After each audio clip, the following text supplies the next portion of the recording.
We built the first 10 million of ARR with a very, very lean team, probably like 60 people. And then we got the funding, and then we sort of like tripled the team. This typical triple, double kind of growth. So having a sparings partner, a mentor, was really helpful. So thank you again for that. I think what the 3Ws have really helped me is to really maybe even narrow my focus. And I think it was just a very intuitively understood way of, whilst the team grew from like beyond founder sales to, in a very tangible way, teach the team and give sort of like focus to the team on what ultimately is important and matters. Managing my first VPs, I probably was maybe also almost like a bit intimidated. But as you scale, you need to obviously learn from best practice, but also really continue to challenge them. So I think there was a certain phase in our growth where we're scaling so quickly,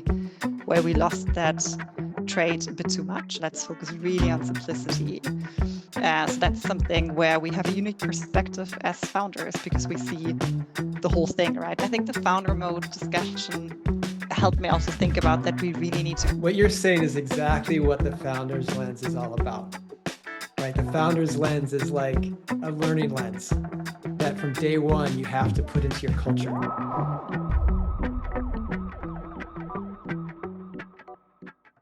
Welcome, Jenny, to the Founder's Lens podcast. Really excited to be here with you today.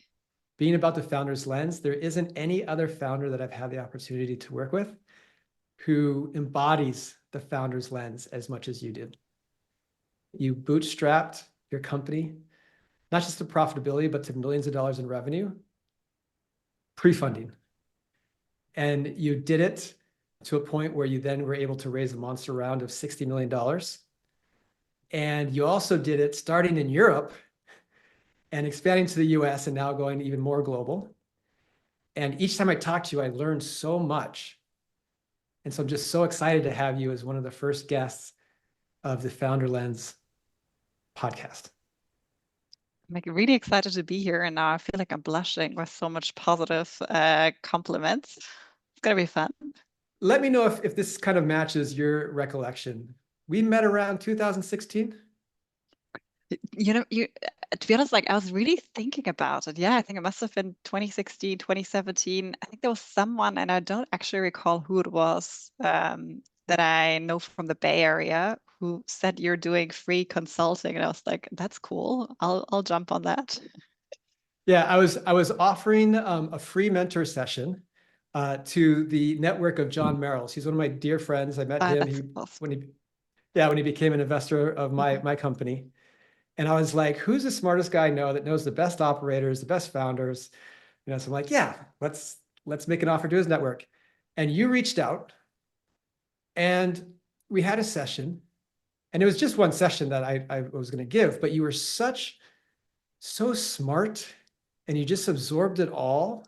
And I learned teaching you that I'm like, yeah, let's do it again. And I think we ended up doing at least half a dozen mentoring sessions over a few months, and then checked in from time to time. What's your recollection of that?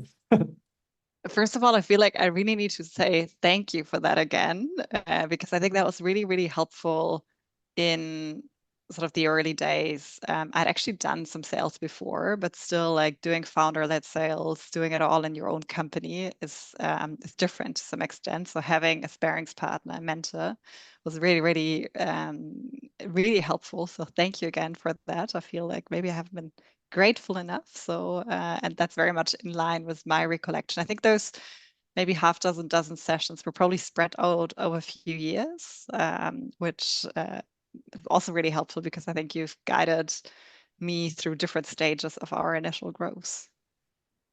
Oh, I appreciate that. I want to hear more about that in a second. I really appreciate that. That's heartwarming. And yeah, I remember visiting you in Germany. That was a fun trip. Talked about your pipeline. Pre-COVID, right? That was like ages ago. Yeah. Ages ago. It was in Germany. Cool.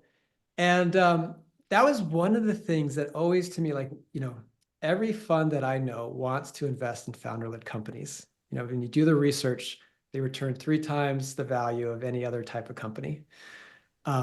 And it's like, how do you spot them? And for me, you were able to identify an opportunity to get free mentoring, and then you turned it into a series of it, and you were self-funded at the time. So I'm like, okay, I'm not going to charge you. And it was fun. And I remember, and I think I had a success case and I put it onto my LinkedIn a couple of days ago. And you were talking about like, yeah, so we've met 5 times and it's really paid off. We've now doubled revenue in this month. And yeah, it was just really fun to kind of be a part of that. At that time, were you 2 people, or do you remember how many people? Yeah, we're pretty sure we were 2 people. It was just my co-founder and I at the time. He was very much focused on product. I was very much focused on customers. And yeah, then we was never shy to ask for advice from the right people. So yeah, I think we had a lot of folks around us that we would get advice from or pick their brains on, just accelerate our learning. A lot of founders ask me like, how do you get going when you don't have funding yet or you don't have the product yet? Do you remember around that time, how did you have a full-on product? Was it a sliver? Like, how did you get to the point where you had something that you could sell and then deliver? So, I mean, I think maybe it's helpful to even start with the founder story. Like, why did we even build this company? Because I think it's very important. Like, if you build a successful venture, it's like a minimum decade-long endeavor, I would say, or can be at least. So I think it's important to actually go into a space you actually care about. And both my co-founder and I, Kaita and I, we've both worked in fast-growing companies beforehand, and we just saw the same challenges over and over again. It's hard to maintain alignment as a company grows and changes quickly. It's hard to build an environment where people can truly succeed, like ready to build that environment where people can really do their best work. And the third one being, how do we make sure that people know exactly what's expected of them and really help them to develop as a manager, as an IC, to really again really live up to their potential. So we'd seen how that actually wasn't done maybe as good as it could have been done in previous companies. So we started off by just crafting this vision for ourselves, and this is now 8 years ago, of how an operating system in an organization could look like that really helps people to achieve fulfilling work, but also like build a really truly high performing culture. And I think at the time, this was something that maybe was well done at some of the very big tech companies where you had own teams building products and processes, but it wasn't necessarily as accessible for SMB companies to really have maybe not just the thinking, but also the tool stack to actually support that operating system. So we pretty much went on a journey to build that operating system for high performing organizations, and very much just built the tool we wish we would have had at previous companies. At the same time, when you have a big vision for a product, you can't necessarily build it all at the same time. So while we had this very broad vision of all the things we want to tackle and how that operating system for an organization, the underlying tech could look like, we had to start somewhere. And the first version of our product was actually just a tool for instant feedback. And I mean, honestly, we actually gained customers pretty quickly, but we also lost customers pretty quickly, which is way too narrow for an initial sticky product. And we just pretty much learned and developed at the same time. And I would say you could really feel, or we could really feel at the time when we started to have true product market fit. And that was when we had our performance management module much more built out, where the instant feedback would sort of like build into or be a part of, and our goals module built out that serves OKRs or other goal methodologies. And that was kind of the moment where we could feel like now the value we can deliver with the product is really, really big enough for us to unlock very rapid growth at the time. Beautiful. So out of necessity, you didn't have any money. And so you had to do like a sliver, like feedback. And you knew you had like this roadmap, this whole operating system, but it's one application. How long did it take you to build that initial slice? So, I mean, I think we very much, I mean, this was also the time when I think the lean startup methodology was very, very sort of like dominating in how founders at the time built their companies. So we were always very much shipping early, and we're very much focused on just listening to our customers really, really well and understanding what their needs are, what the gaps are, how we can best support them, and then building products in a way that really is focused on those specific customer needs, and really adding value or delivering value better than any other sort of solution out on the market, whether it be another tool or a different workaround. And I think neither of us had actually worked in HR before. And I mean, ultimately, we're selling to an HR persona. I'd come from the business side. Kaitan came from a product side. And I think it took us probably like 2 years to fully understand our customers and to build sort of like that initial product that really hit product market fit. But at the same time, you could probably say like, why weren't we maybe a year faster at the time? I think had laid really, really effective foundations for us to truly understand our customers and scale from there on. So I think it would have been probably like 2 years for us to really hit that product market fit. And when did we meet? Was that at the 2-year mark, or was that at maybe 1 year in? I think it might have been like at the 1.5 year mark. So I Okay. think it was probably at the time, and I think this might have also been why I was reaching out at the time. I felt like I'm having all these conversations. There's like general interest, and we're moving to a certain point. But it was kind of like when I don't know, you're really, really hungry and you want to like, I don't know, boil some pasta and you're waiting for that pot of water to finally boil. I was kind of like this point when you're like, it's gotta boil, but it just wasn't boiling yet. And I think this was the time when we had our conversation. And I think this is when I also really added even more sort of like rigor methodology to sort of like the sales process and these conversations I was having at the time. And I think that also really, really helped to then have really good foundations for the sort of like level of demand we then unlocked when we really hit sort of like those first logos that enabled us to then really generate the next cohort of customers. So I think it was really at the right time where you could add the most value. Yeah, I mean, timing's everything, right? And that's interesting. I hear a lot. I was a big fan of the Lean Startup. I was at one of the big first Lean Startup talks and presentations, and one of them was at South by Southwest, and Eric Rose was presenting, and I've actually walked in and bumped into Steve Blank at a Starbucks in Palo Alto. I'm like, hey, can I sit down?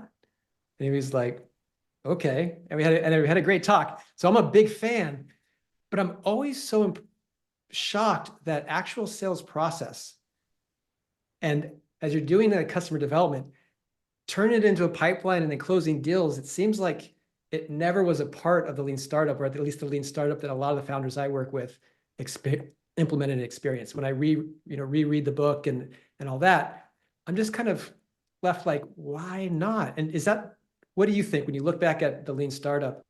Why was there a gap between what you learned from me and that? I mean, I feel like a lot of and I mean, I've spent not a lot of time, but like half a year living in the Bay Area. And I feel like the whole Bay Area culture, and I mean, you've spent more time there and know this better than I do, is very engineering driven. So I always feel in sort of like some of these, like also in the lean startup, maybe the sort of like go-to-market side wasn't maybe as sort of like built out as kind of like what's your approach to actually building product. And I mean, ultimately, I mean, I would say the basis for any company to succeed is to build like an amazing product that your customers really love and that really solves a pain for them.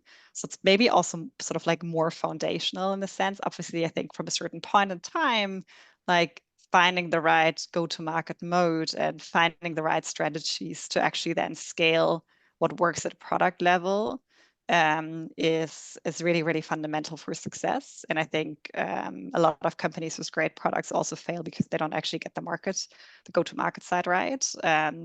But I don't know, those would be probably my two ways to explain like just the dominance of the engineering culture, and then sort of like product being almost like the first step and go to market being, I mean, not obviously an afterthought, but sort of like the second step. And yeah. So I hear you on that, and it's interesting because I believe that founding a company is the same as selling, right? The same skill sets, mindset, all those things, the things that you're good. If you have founder DNA, you're going to be amazing at sales. In fact, you're going to be better than every salesperson that you hire. And usually it's just like making that bridge. Like there's like this gap of the lean startup and go to market. And it's just doing a bridge where it is the same concepts, it is the same skills, but there is this kind of, I think it's almost mental and emotional gap where a lot of founders all of a sudden think they need to look and feel like the quintessential salesperson. And a lot of the sales training companies that are more traditional, you know, and it's like, no, selling is finding, it's founding, right? It's a search. You know, you search for the 3 W's. People have why buy anything, why buy us, why buy now, you know, for the organization, the champion, and the sponsor, you know, and you do it with like compassion, like really focus on the problem before pitching a product, curiosity, like what's the root cause analysis, what's really happening, and collaboration, like really understanding their decision-making process, the transformation they want, where they are, where there's a gap that's known, and where's all the blind spots, and then helping them across. And those are all founding skills. Yeah. Very much agree. And I mean, I think the essence of the lean startup methodology to some extent, like if I would really boil it down to the essentials for me, is like listening, learning, and fast iteration, right? And I think especially in the early days of stuff, say building a go-to-market motion and selling, I mean, that's really what it is, right? Do we listen close enough to really understand the customer's pain, their buying process, objections? Do we learn how to react to them in the most effective way?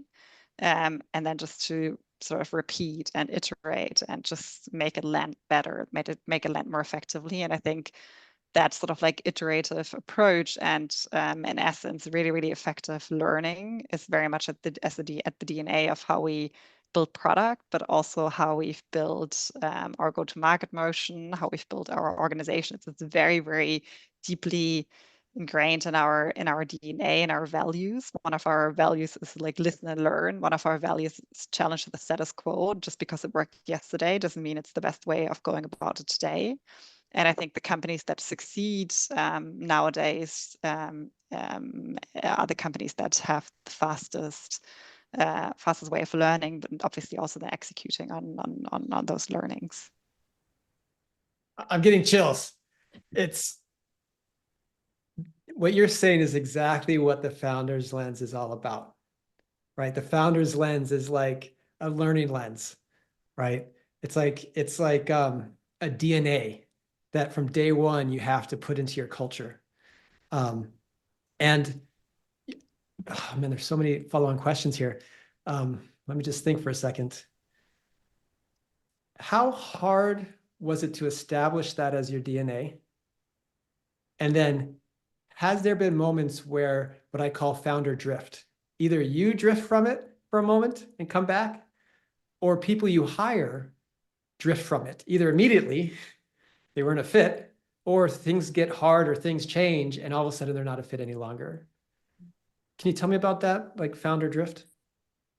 I mean, I think for us, when I think about how we build the culture, especially with the first hires, we were just very strict on who we brought onto the team. And we've always hired for, first of all, purpose fit. So we want to bring missionaries, not mercenaries, onto the team. I think that just gives, just unlocks a different level of success, of execution, makes just everything easier. In addition to that, we've always hired for cultural ads. And for us, that's like really strong growth mindset, really strong focus on learning culture, really strong focus around ownership, around excellence, because we really want to get, want to play Champions League, but on a lean team. And so we've just always been very, very careful with our first hires, and then really try to also like keep that as the company scaled. And we do actually do founder interviews up until this day. So there's always a final interview with either one of us. And so why people sometimes get annoyed that there's an additional interview and it slows the process down because our calendars are full. We actually believe the upside is so much greater than the downside of having an additional step in the process. And then we've always, the third dimension is always like hiring for functional potential, not necessarily even expertise, but potential. Obviously, expertise also matters, especially the later stage you get. I think in the early days, we've actually had a lot of generalists. So really entrepreneurial folks that could just fulfill not just the role we had for them right now, but also actually evolve with the role as the role changed. I think it's obviously, it has been more challenging to scale that as the company grew rapidly. And we had a time, like we built the first 10 million of ARR with a very, very lean team. So we were, I mean, probably like 60 people at 10 million ARR. And then we got the funding, and then we could sort of like tripled the team in just about like over a year. And I would say during that time, just because of the sheer amount of people we were onboarding at that time, and kind of like the percentage or the share of old folks versus new folks just shifts slightly. I think we've had a slight amount of drift in the level of, for example, ownership, not necessarily in the sense of people not taking ownership, but maybe being too afraid to step on each other's toes, asking for permission rather than just doing things. So I think that was a bit of a learning process. And I think now we're in a much better state again, where we have sort of like strengthened these core values, our operating system. We're actually just in a process of, we've done that a few times, of like making our operating system even more tangible again. We've taken the intentional step that we want to scale with a very, very lean team, so much leaner than we initially thought we would need to get to 200 million ARR, just because we've learned through this sort of like scaling phase that more people doesn't necessarily mean higher speed. And we believe our unfair advantage in this market we're competing for is actually our leanness and our speed. So we're going very radically into strengthening our core DNA and optimizing for a very, very lean team. And this is something we learned through the bootstrapping years of how you can actually operate a venture at a very high ARR per person by being very, very clear on ownership, on excellence within the team, on talent density, then also really tapping into the potential of automations, augmentations. I think we have a complete different tool stack at our disposal now to do that even more consistently and even at a very different level. And I think the interesting frontier of building and scaling a company right now is how can you do it actually with the leanest team possible and drive immense impact for your customers, but also for your employees, because there's just more impact you can have in a smaller team. Wow, I'm getting goosebumps. I'm seeing like a little like the future, like a different parallel universe opening up, because what you're talking about is not just recognizing that you had a really special founder's lens and founder culture, and that when you scaled 3x in a year, you started to see like, oh yeah, you could slow down having more people, but also just the timing of AI and tools. So before we go any further onto this, could you give like as condensed as possible a timeline of like 2 employees, you know, personal savings to first customer, first million, 10 million, 10 million, and the funding round and number of employees, and just kind of give a sense for that, so someone kind of locate where you are and what you've been through. It's actually always so hard to do that because I mean, I think we tend to be focused on the future, and tackling the most sort of like important strategic next levers. And but if sort of like, so we started the company, or we started talking about sort of like an idea for this company 2015, 2016, Kaitan and I. We actually started to really work on it early 2017, full time. And then we shipped our first product. I think Kaitan is amazing at building products with speed that solve actual customer problems. So I think we shipped the first version of the product in like April, May, had a first cohort of sort of like friends, family kind of users. More Friends, family, and fools. exactly, more friends than family, maybe. And got sort of the first user feedback, had our first paying customers already May that year. And then again, I think was like the hard time of getting from initial sort of like positive feedback to actual product market fit, which was probably then the second half of 2017 and most of 2018. And I think Q4 2018 was really when we hit sort of like an inflection point.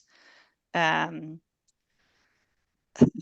and then sort of we were on this kind of like typical triple, double kind of growth path. I think when we were fundraising, I think an interesting metric to think about was that when some of the VCs compared us to VC-backed companies, and it took us, we were the sort of like top cohort of how long it took us to grow from 1 to 10 million ARR, which I think shows that for certain business models, at least, if you have certain talent on the team, like venture money is not necessarily going to be the accelerator. I think in our case, it wouldn't have necessarily made us faster in that stage. And we were never dogmatically bootstrapped. We always asked ourselves, like, is cash actually what's going to move the needle right now, or what's actually going to help us grow faster, have more impact, set ourselves more up for long-term success? And ultimately, focus on customers and product was what we believed where we really wanted to spend our time. And that only changed when we asked ourselves, like, we've achieved the 1 to 10 million. So what actually enables us to get from 10 to 100 million? And that was the sort of like moment in time when we said, like, I took the intentional decision, like, actually for that next stage of growth, opening up a local presence on the ground in the US, we actually do want to take sort of like that additional accelerator of cash. And now it's actually going to ultimately move the needle and have like such a meaningful impact that it's worth taking sort of like the downside of having to go fundraising and sort of like divert time not just to your customers and your product or users and your product, but actually also to investor relations. And I think it was very much the right decision for us. We had a very, very lean fundraising process based on the metrics we were raising on. We built a list. We only spoke to 10 investors. We had a competitive process. We raised 60 million round from taking the decision to actually having the money in the bank in less than a quarter. And I think we would have probably spent a lot more time randomly and not such a focused way fundraising if we would have done it like 5 years earlier, right? Or 4 years earlier, whatever that would have been. Yeah. And how many years did it take to get to 10 million once you had a product? So it took us from product market fit, so 4 years. 4 years. Cool. From your first sale to 10 million? From sort of like having initial product market fit to actually hitting that number. Very cool. Very cool. Thank you for kind of locating yourself there. And I think I heard on another podcast that you guys are shooting for 100 million. Yeah, maybe I'm actually wrong. Maybe it was even 3 years. I'm confusing my years, 18. Well, somewhere along the 3 to 4 years. COVID ate a couple years, so so hard. Like, hopefully remember. I mean, COVID actually massively delayed our office opening in the US. We were getting ready to open an office in the US in 2020. And that was really hard for us at the time. And we were in New York right before COVID hit in Q1. And then we just had to delay that and finally opened our office in mid 2022. So are you still at the, what is it, the 180 mark of people when you tripled? Did you go more than that? Have you found a sweet spot? Where are you right now? Yeah, so we've actually scaled back slightly to a size where we believe this is actually more effective for us right now. So we are at 140 people right now, and we'd overbuild certain levels of complexity, and we realized that that significantly slowed us down. So we've actually taken some levels of hierarchy out again and just built it a lot more entrepreneurial again, which Very works cool. so much better for us. Very cool. Now there's a topic that's going around these days on founder mode. How did that at all play out in this process? I mean, I think the question is, and I think the founder mode discussion also, and seeing sort of like all the debate thereafter, I think really helped me also think about that we really need to clarify our role internally and just make it very, very clear as to what we believe, like why do we exist as founders, right? We can have amazing experienced marketers and sales folks and head of engineerings and so on, like all the experts. But what's the true unique value that we as founders bring to the company? And I think there's obviously the first one is that we have a very clear vision of like for the company, for the organization, and where we want to take this company. And I think on a kind of like daily, weekly level, I think there's three things where we really hold and want to hold the organization accountable for. I think one is for us to be strategic. So to really make sure that we ultimately focus on the things that really truly move the needle, especially given that we want to build a lean organization because we believe it's actually outcompeting larger organizations because it's faster, because it can learn and sort of course correct quicker. It's very important for us to focus on the things that really move the needle and eliminate waste. So that's our role, right? Challenging, is that relevant? Is that not relevant? Are we getting too complex? That was also something that slowed us down. Let's focus really on simplicity. So that's something where we have a unique perspective as founders because we see the whole thing, right? We see beyond specific departments. And the second and the third one are probably the ones that are very much founder mode as well. And I think that can annoy people, but I think that's honestly what we're here for. And that is setting a certain bar for quality of execution and setting a certain expectation at bar for speed or urgency. And why do these matter? Because I think ultimately we are in a competitive, crowded category, and we need to have very specific levers for us to be successful. And our levers are to really sort of like play Champions League. I mean, I guess that's such a European, such a Yeah. European sort of like way of saying this. I don't know. We have to play the Super Bowl. Um, and we have to get into the Super Bowl, right? We don't want to be, I don't know, playing some regional competition. We want to play the Super Bowl. And in order to achieve that, we need to really actually execute at an incredibly very high level, right? And I think to some extent, different people have different expectations as to what good looks like. And this is where we again have maybe like a bit of a overarching view, and we can actually try to hold everyone accountable to be operating at that same level of what good looks like and what excellent really means. And it's not sort of like the regional league, it's actually sort of like that the Super Bowl kind of like competition right here. And the other one is urgency, right? I think there's a tendency for organizations to get slower and slower. And our like our right to win and our ability to win is also grounded in this incredible urgency and speed we can have. And right, this is where our lean strategy also really is a true advantage. And I think this is also one where we just have to hold folks accountable. Like, why can't we do this faster? Like, if you think this takes X amount of time, like, what's a creative way we can actually cut some corners while not decreasing the excellence, but decreasing the time it needs to actually deliver and execute something, right? Let's eliminate the waste again to just doing things that ultimately matter. And I think this is something where, because we're impatient because we're ambitious. I think we just have a unique perspective that spans the organization, that can also help to ensure that different parts of the organizations kind of like execute at that same level of urgency and quality and being very strategic and thereby having impact.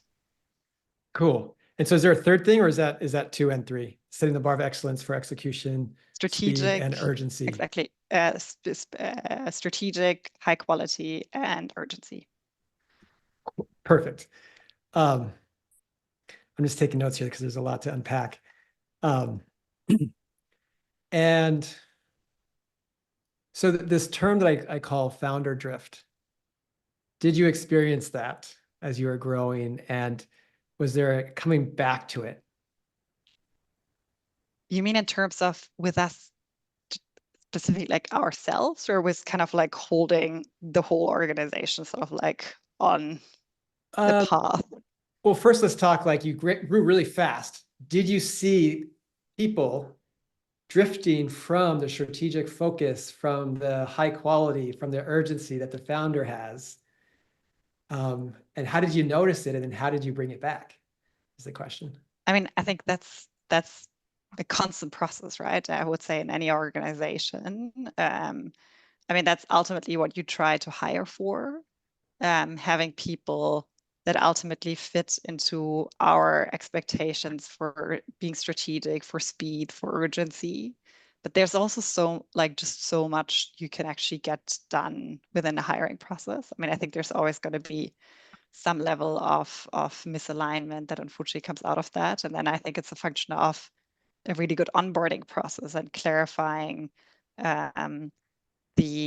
just making sure we start with the same expectations as to these particular points. And then it's like a continuous, I mean, that's pretty much the essence of what we also do on the product side, right? Making sure we continuously build alignment, making sure we have really regular one-on-ones where we address these things, right? Both at the strategic level, but even like potentially down to initiatives in the beginning of are we delivering, executing at the level of quality, at the level of speed, do things ultimately really move the needle?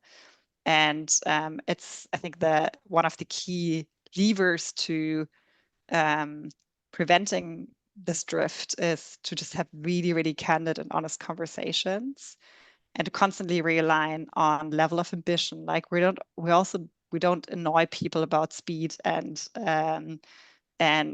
quality because we want to annoy people, just because we want to win, right? And I think if everybody has that same ambition in the company of wanting to play at that level, then we just need to hold ourselves and others accountable to really delivering at that level, because that's how we actually own our own destiny and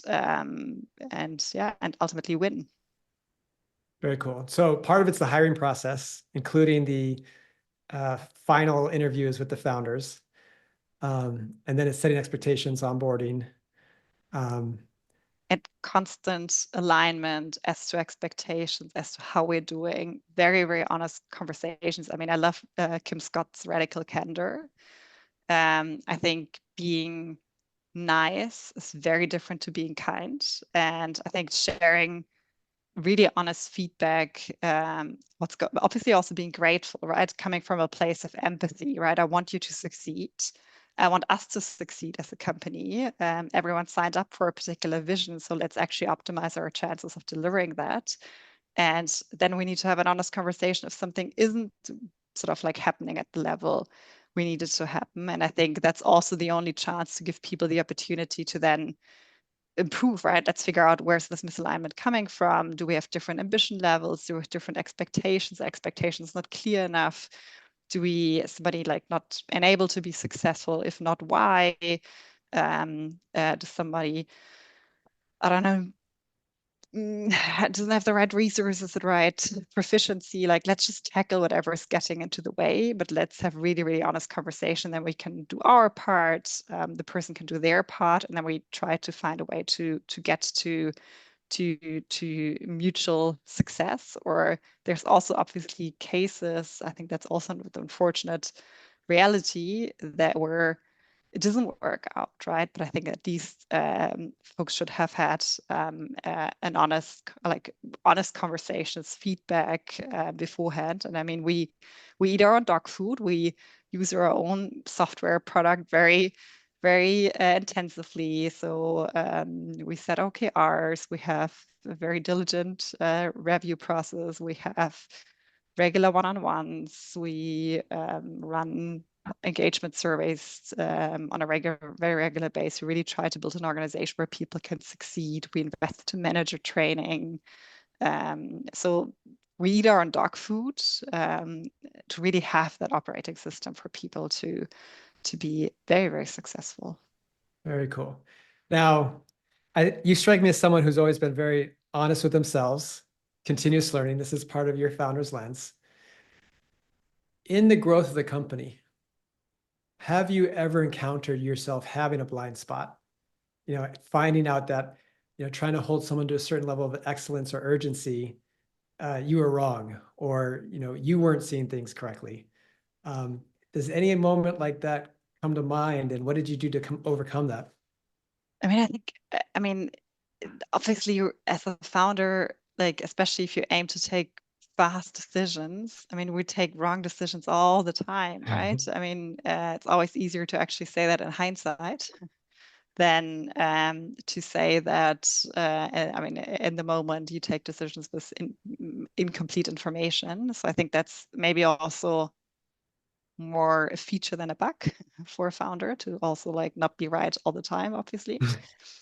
And I mean, yeah, I think there's obviously things I've learned very much along the way. I mean, I think managing my first VPs, for example, right? I think I probably was maybe also almost like a bit intimidated. So I think I should have actually been even tighter in the onboarding and like spend even more time to clarify mutual expectations, be strict upon where I actually think we should continue to do something different or contrary to the so-called best practices. I think what made us successful very much in the early days is also like obviously listening a lot and learning fast from others, but also challenging conventional wisdom at times. And I think in the similar amount as you scale, you need to obviously learn from best practices, but also really continue to challenge them. So I think there was a certain phase in our growth where we're scaling so quickly, where we lost that trait a bit too much. I think we've strengthened it again. Because I mean, ultimately, just because something works for someone else doesn't mean it's the best way for you to actually do it. And again, I think good strategy means also like consistency in certain tactics, right? And maybe it's a good tactic for someone else who runs a different strategy, but maybe for us, that tactic actually is a really bad idea. So I think that's just one tangible example um, of a blind spot or a learning process. And that's beautiful. It's really good awareness. I really appreciate you taking the time to kind of think about that.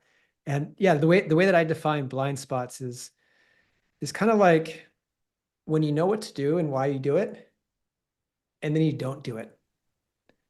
Like we're blind to what we know. So like, you'd set a certain culture, you hired a certain way, you had your operating system in place, and then people came with more experience from outside and they were telling you that you were wrong, or they were telling you that something was more right and it didn't feel right.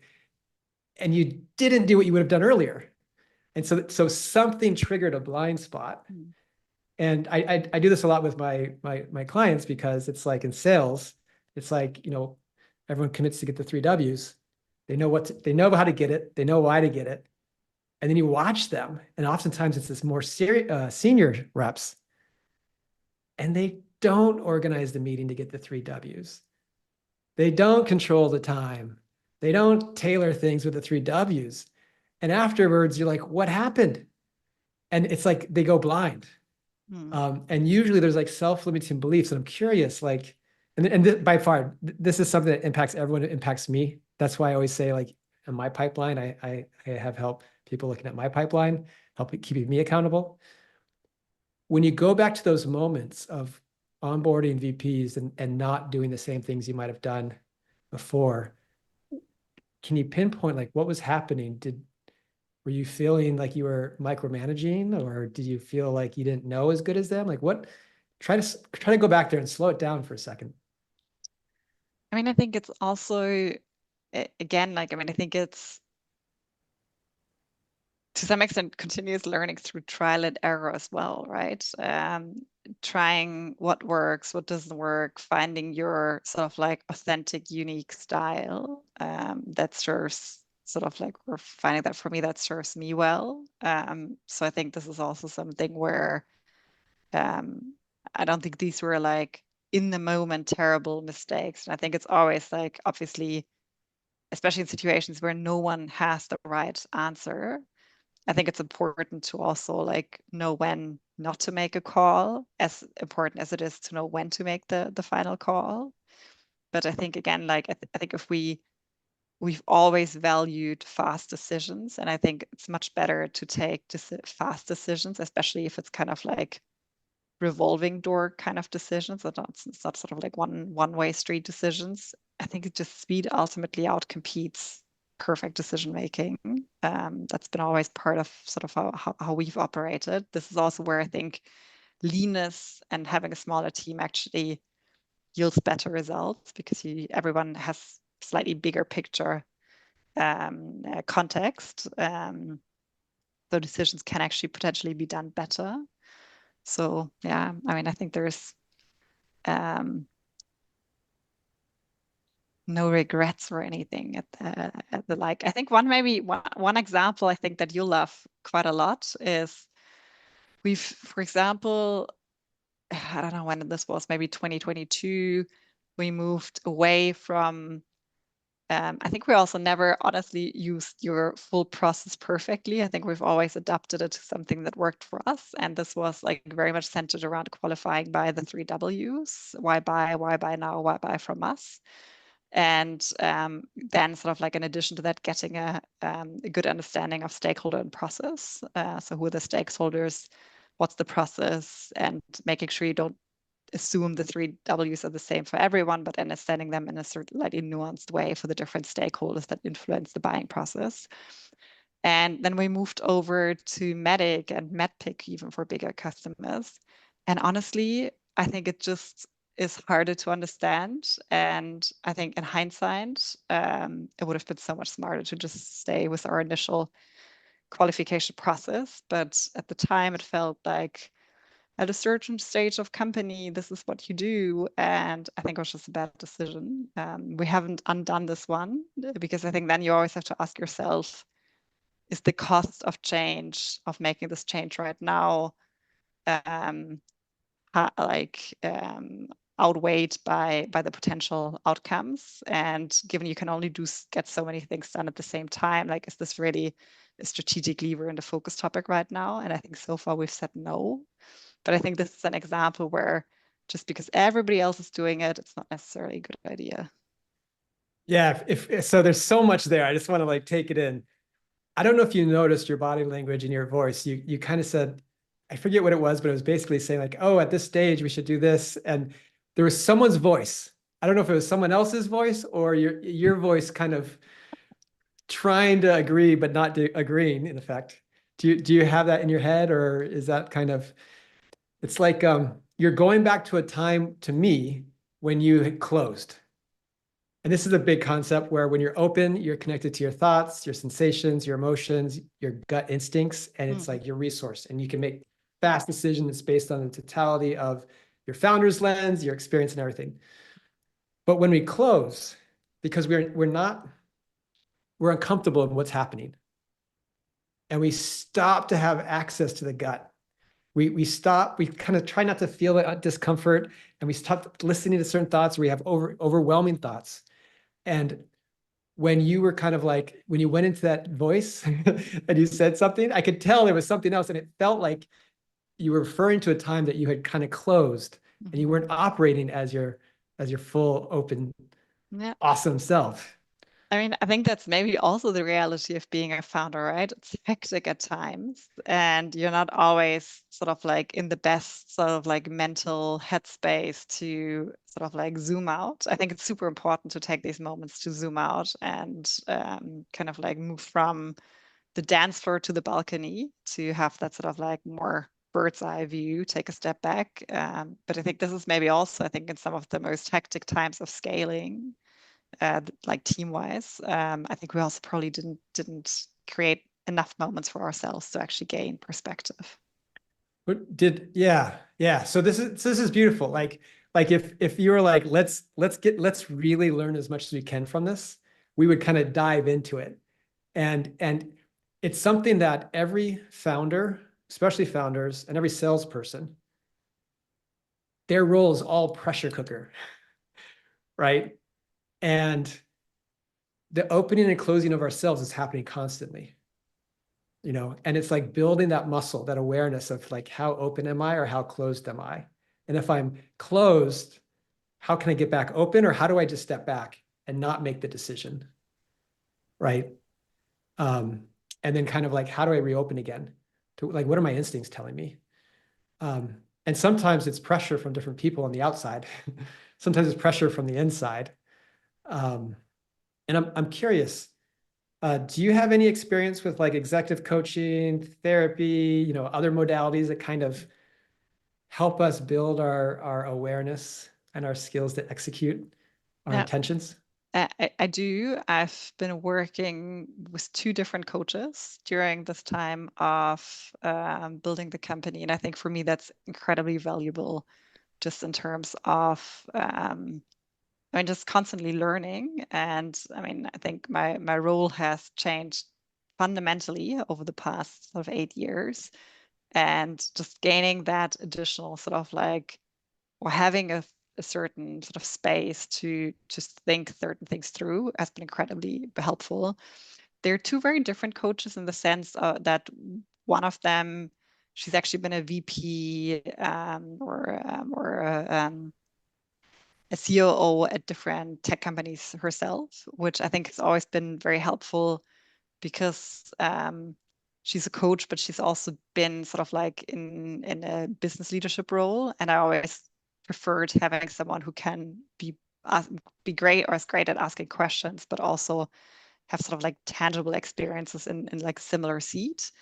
And she's been really, really helpful. Like the first time I had to let somebody go, like I just pretty much like even wrote a playbook together with her, right? It's just like very, very tangible um, kind of role playing, helping decision making, setting myself up for success. I've actually sent a lot of my direct reports, like not sent them, but like proposed to work with her. And I think a lot of them found it really, really helpful.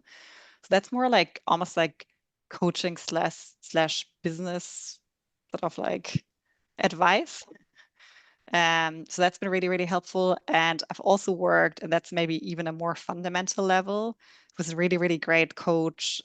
She actually was also like a executive in a very large company, and then struggled from like a very severe burnout, and then went into a coaching path.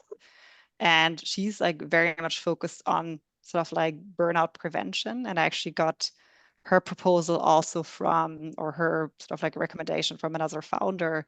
And I'm also like a mom of two. So, and this is all happening at the same time, right? We started the company when we were 30. I had my two kids at the same time. My husband is also an executive. He's a CFO employed, but I mean, also an executive job. So it's like a bit of a hectic life at times. I mean, I have find huge purpose at both roles as a founder and as a mom, but it's just like good to sometimes have someone to help you navigate that. So I think the only reason I've never had a burnout out so far is because I've had this amazing like resources around me with my husband. My co-founder is amazing, our team is amazing, but then also like professional sparings partner with these two coaches that kind of serve almost like two different functions in making me A- successful in a a- sustainable way. Absolutely. I love this topic in this area. I'm a firm believer that when you're a CEO, you need at least one coach, if not two or three.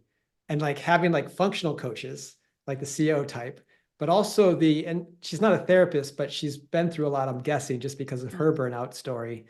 And to be able to be supported from both Yeah. of those angles, in my experience, oftentimes it's the parts of us that close in certain situations without being aware of it, that this kind of non-functional, the other side of the functional coach actually can impact how you function far more.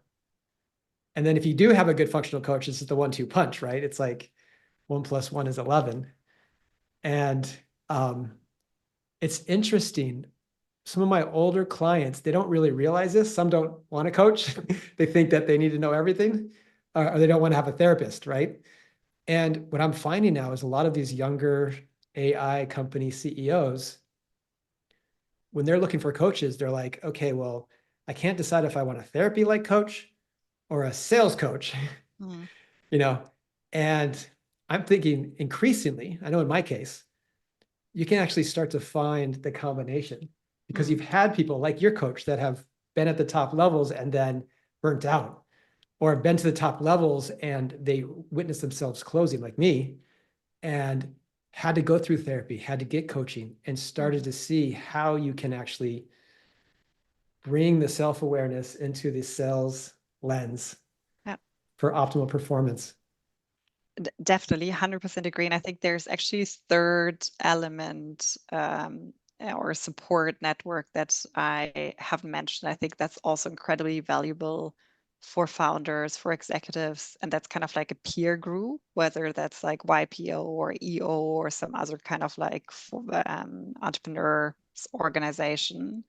And so I've pretty much always been part of like a forum with peers where everybody sort of shares their struggles and their learnings, which actually just means your ability to sort of like learn is broadened, but also like not realizing that some of these struggles or challenges you face, you're not alone, right? These are pretty common. You're not that special.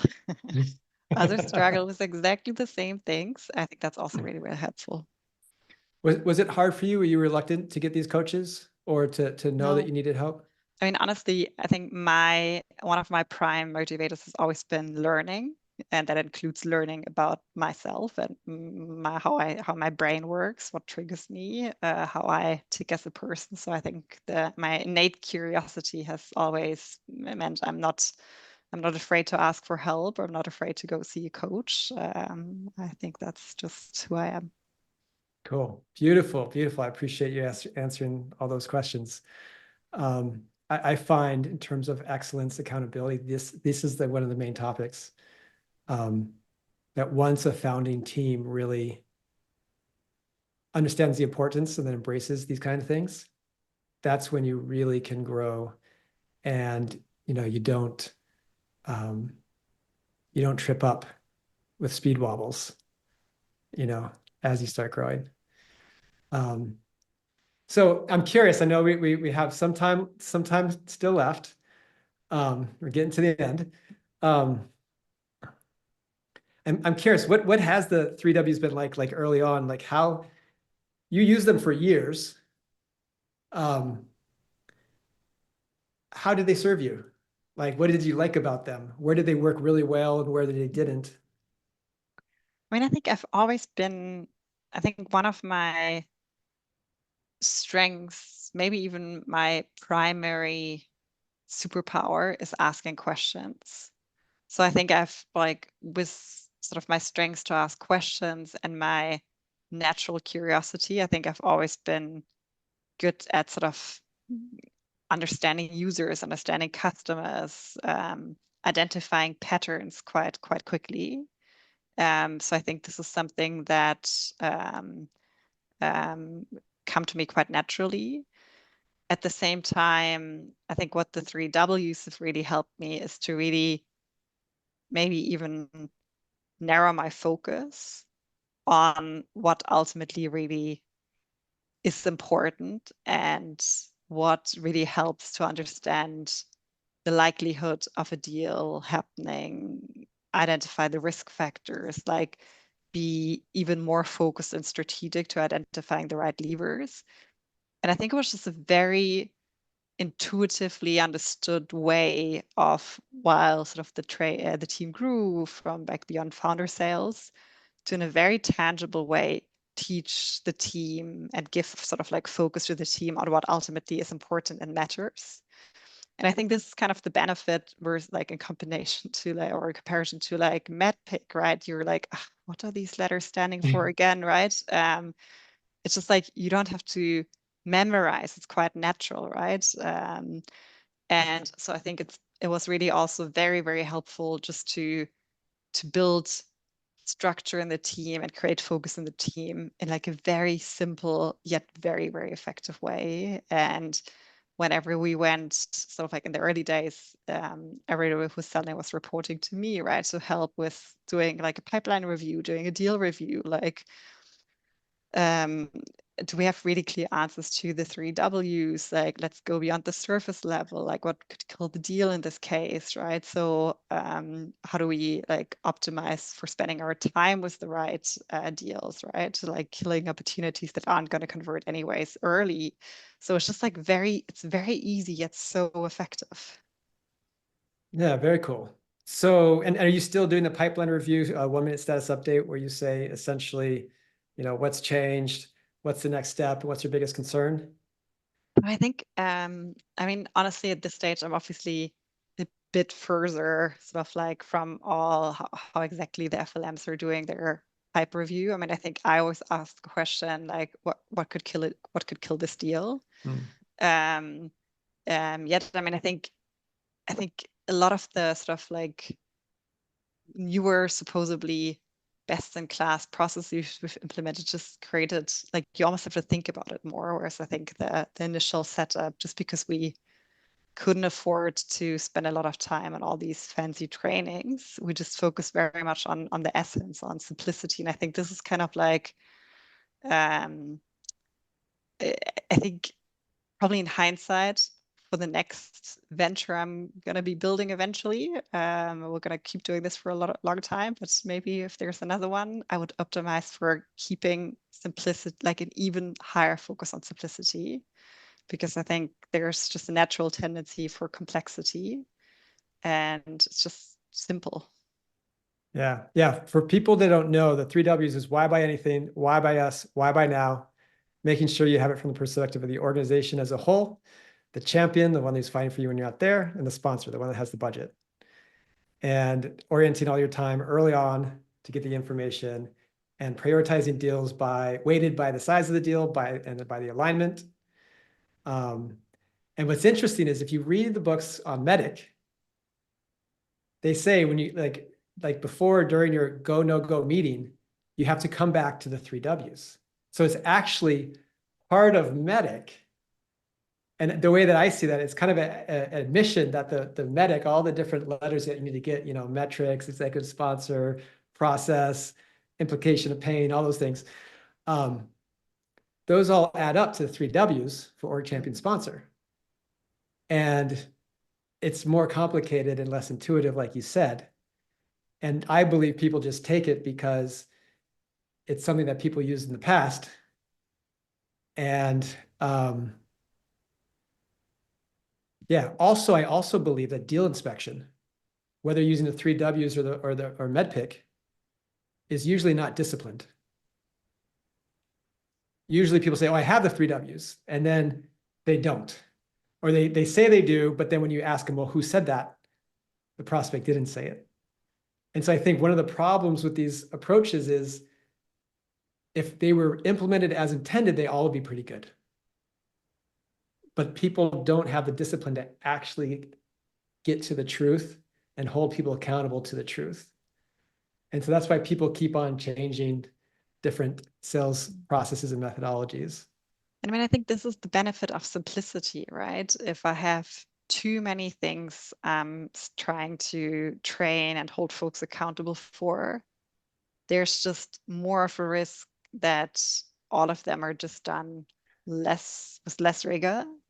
So if I just focus on, yeah, there's probably other things you want to look out for, but like let's really get these three right, then I think I'm gonna often have a much sort of like better result just because the simplicity and the focus actually helps with creating a lot more rigor. Yeah, very good. Okay, in the last few minutes that we got together, you're making a super lean team. And I think you're gonna, my guess is you're gonna grow revenue and maybe through natural attrition, keep the team the same or even get smaller, but more effective is my guess. I think we're gonna see. I mean, like we never wanna, we don't want to compromise on how well we support our customers and our users. So we will see moderate growth in our organization on our path to hitting the 100 million ARR. But I think our objective is to hit that number at an organizational size well beyond probably anyone operating in our category. Cool. So what are the tools you're going to use to do that, especially the AI and augmentation? I mean, so I think AI is, I would say to some extent, a dimension within any element of our tool stack, right? I mean, it's kind of like we used to say that we no longer say I'm going onto the internet, right? We say I'm going to go shop on Amazon or I go to LinkedIn, right? So I think speaking about I'm going to use AI the way we speak about it now, I think shows how early to some extent we are in actually scaling the impact of AI tools in organizations. And I think if we look at our entire tool stack, I think um, further potential to both fully automate or augment is going to actually play a major role in any tool we use across the entire organization. So back in the day, I mean, we always used to joke already in the early days, we were an organization running on Zapier. I think no company had, I think we had very low, or we had very high ARR per employee. And we probably had an insane amount of Zaps on Zapier per capita within the organization, right? So we always were using lots of ways to automate processes, to trigger things in a smart way, to reunite data. So I think that's just very much also in our DNA. And I mean, I think what are some of the ways we leverage AI? So we're a company, and maybe that's a tiny bit being German, but we've always had pretty good documentation actually across the company, because I hate to discuss things over and over again. I think if you just discuss it once, I mean, maybe then you don't need to document it. If you discuss it like 2 or 3 times, like it's probably fast to just write it down. Take that as a basis you don't have to think about next time, and then rather use your brain capacity to actually improve the process next time based on the learnings you've had from the application of the process. Or so we've always like documented quite a bit.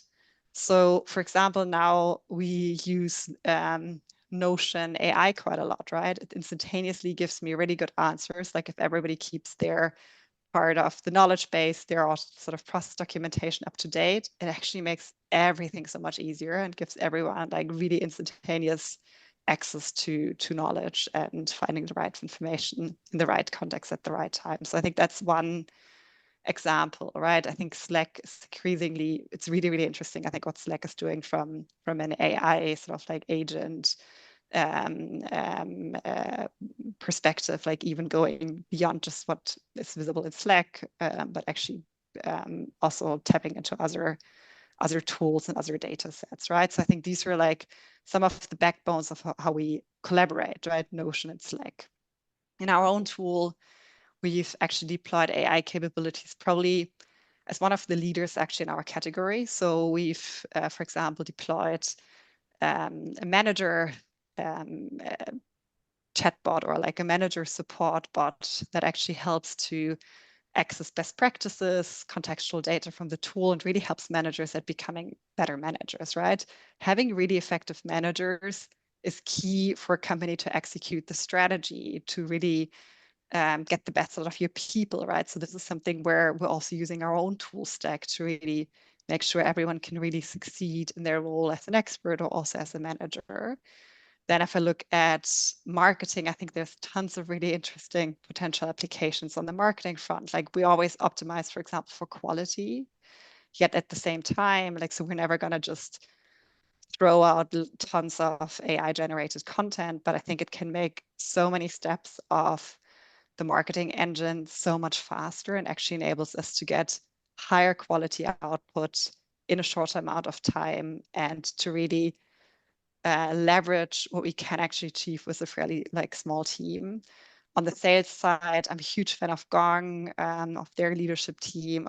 I think they have some really valuable AI capabilities. I think we're probably still in the early days of what's really capable, like possible there. I think there's good initial results, but I think there's so much more that actually can be done in terms of doing more deal coaching, like more sort of in real time proposals to the rep to actually improve what they do, how they do it. Also, our manager chatbot, right? I think it's the early days, right? It's already valuable. It can help you write your performance reviews. It can give you action item proposals for how to improve your team health, etc. But I think we're just in the very, very tiny beginning of what's really possible. On the engineering team, it's like how quickly people can code, and there's just all these different abilities and potentials to use what's possible with AI as a tool in different sort of like other tools. So I would never buy a tool these days without looking at the AI capabilities in the AI roadmap. And I think, yeah, I mean, I think this is where, for example, I think we, from a product strategy perspective, can actually also like really lead in this market right now. Yeah, bring it all back to the Founders Lens podcast. Given the quality of your Founders Lens, given that you got so far bootstrapping before you raised 60 million in revenue, how you're doing it with such a small team, if you can encode that into the AI, into your product for high performing teams, I'd like to buy some stock right now because I think Leapsome is going to be a leader in the AI category, which is now everything. I mean, it's an exciting time to run a business. Yeah, I see a glee in your eye. If we had more time, I'd love to hear about what you see out there, but I can tell that you're very excited. Yeah. Thank you so much for being on the Founder Lens podcast. We're excited to watch Leapsome grow even more, get to your 100 million in revenue, and hope to have you back sometime to talk about it. Well, thank you so much for having me. And obviously, the 100 million is just one step of on the journey, right? It continues from there on. And yeah, no, really, really grateful for all your support in the early days and really enjoyed our conversation today. Thank you.